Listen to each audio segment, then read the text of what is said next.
Humanism is the study of classical antiquity, at first in Italy and then spreading across Western Europe in the 14th, 15th, and 16th centuries. The terms for this movement, Renaissance and humanist, are contemporary to that period. Renaissance humanism was a response to the utilitarian approach and what came to be depicted as the narrow pedantry associated with medieval scholasticism. Humanists sought to create a citizenry able to speak and write with eloquence and clarity, and thus capable of engaging in the civic life of their communities and persuading others to virtuous and prudent actions. This was to be accomplished through the study of the Studiae Humanitatis, today known as the humanities. Grammar, rhetoric, history, poetry, and moral philosophy. According to one scholar of the movement, early Italian humanism, which in many respects continued the grammatical and rhetorical traditions of the Middle Ages,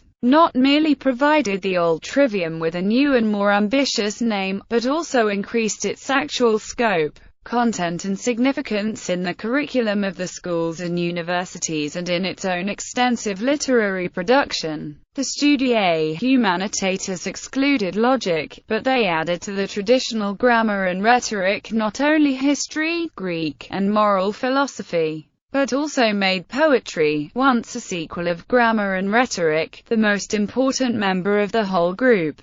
Humanism was a pervasive cultural mode and not the program of a small elite, a program to revive the cultural legacy, literary legacy, and moral philosophy of classical antiquity. There were important centers of humanism in Florence, Naples, Rome, Venice, Genoa, Mantua, Ferrara, and Urbino. Origins. Some of the first humanists were great collectors of antique manuscripts, including Petrarch, Coluccio Salutati, and Poggio Bracciolini. Of the three, Petrarch was dubbed the father of humanism, because of his devotion to Greek and Roman scrolls. Many worked for the organized church and were in holy orders, while others were lawyers and chancellors of Italian cities and thus had access to book copying workshops. In Italy, the humanist educational program won rapid acceptance and, by the mid-15th century, many of the upper classes had received humanist educations. Some of the highest officials of the church were humanists with the resources to amass important libraries. Such was Cardinal Basilios Bessarion, a convert to the Latin Church from Greek Orthodoxy, who was considered for the papacy and was one of the most learned scholars of his time.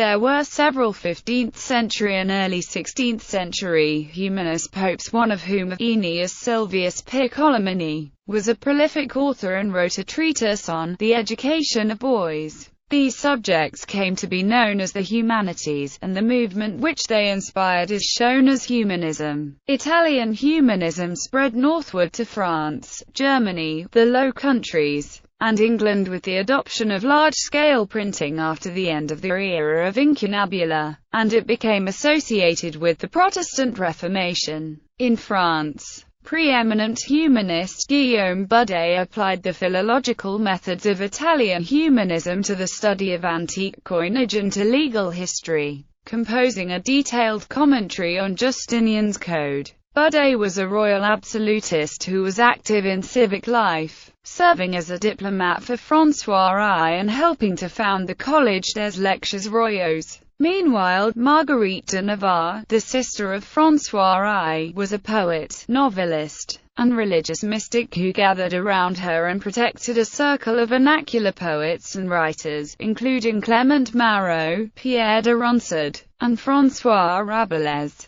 Paganism and Christianity in the Renaissance. Much humanist effort went into improving the understanding and translations of biblical and early Christian texts, both before and after the Protestant Reformation, which was greatly influenced by the work of figures such as Erasmus and Jacques Lefebvre de Taples. The Cambridge Dictionary of Philosophy describes the rationalism of ancient writings as having tremendous impact on Renaissance scholars. Here, one felt no weight of the supernatural pressing on the human mind, demanding homage and allegiance. Humanity, with all its distinct capabilities, talents, worries, problems, possibilities, was the center of interest. It has been said that medieval thinkers philosophized on their knees, but, bolstered by the new studies, they dared to stand up and to rise to full stature. Inevitably, the rediscovery of classical philosophy and science would eventually challenge traditional religious beliefs.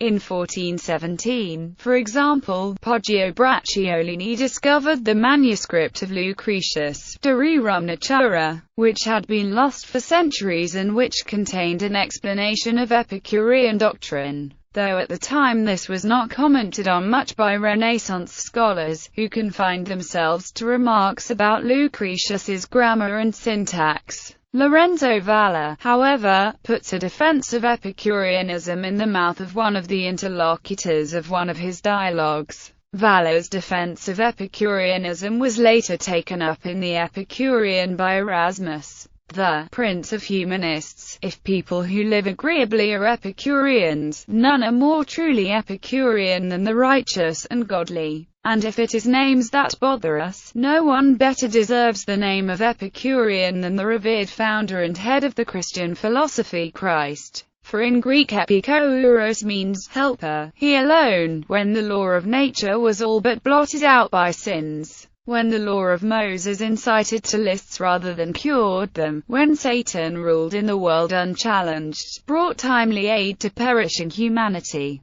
Completely mistaken, therefore, are those who talk in their foolish fashion about Christ's having been sad and gloomy in character and calling upon us to follow a dismal motive, life. On the contrary, he alone shows the most enjoyable life of all and the one most full of true pleasure. This passage exemplifies the way in which the humanists saw pagan classical works, such as the philosophy of Epicurus, as being in harmony with Christianity when properly interpreted. Renaissance Neoplatonists such as Marsilio Ficino attempted to reconcile Platonism with Christianity, according to the suggestions of early church fathers Lactantius and St. Augustine. In this spirit, Pico della Mirandola attempted to construct a syncretism of all religions, but his work did not win favor with church authorities. Historian Stephen Chryss expresses a widespread view, when he writes that the period from the 14th century to the 17th worked in favor of the general emancipation of the individual. The city-states of northern Italy had come into contact with the diverse customs of the East, and gradually permitted expression in matters of taste and dress. The writings of Dante, and particularly the doctrines of Petrarch and humanists like Machiavelli, emphasize the virtues of intellectual freedom and individual expression. In the essays of Montaigne, the individualistic view of life received perhaps the most persuasive and eloquent statement in the history of literature and philosophy.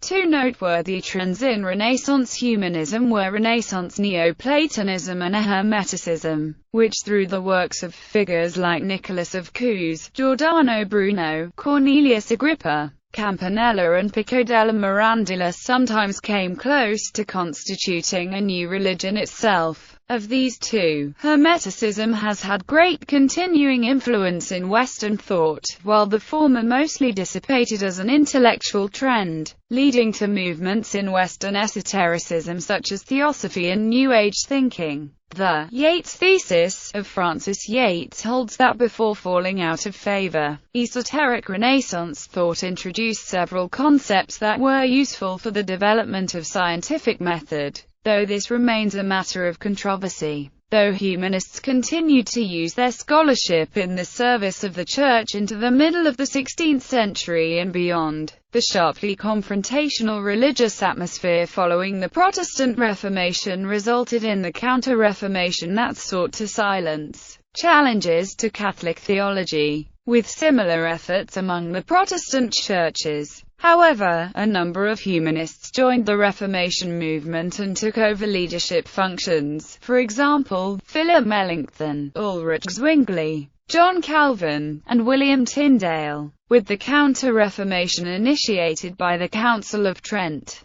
positions harden and a strict Catholic orthodoxy based on scholastic philosophy was imposed, and some humanists, even moderate Catholics such as Erasmus, risked being declared heretics for their criticism of the Church. The historian of the Renaissance Sir John Hale cautions against too direct a linkage between Renaissance humanism and modern uses of the term. Renaissance humanism must be kept free from any hint of either humanitarianism or humanism, in its modern sense of rational, non-religious approach to life. The word humanism will mislead if it is seen in opposition to a Christianity its students in the main wish to supplement, not contradict. Through their patient excavation of the sources of ancient God-inspired wisdom, humanists